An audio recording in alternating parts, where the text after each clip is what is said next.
How to mention or tag someone in your Gmail messages.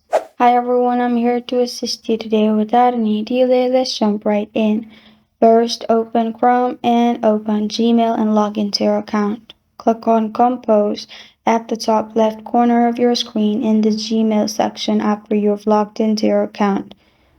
Then add to whom you want to send. Subject for your email.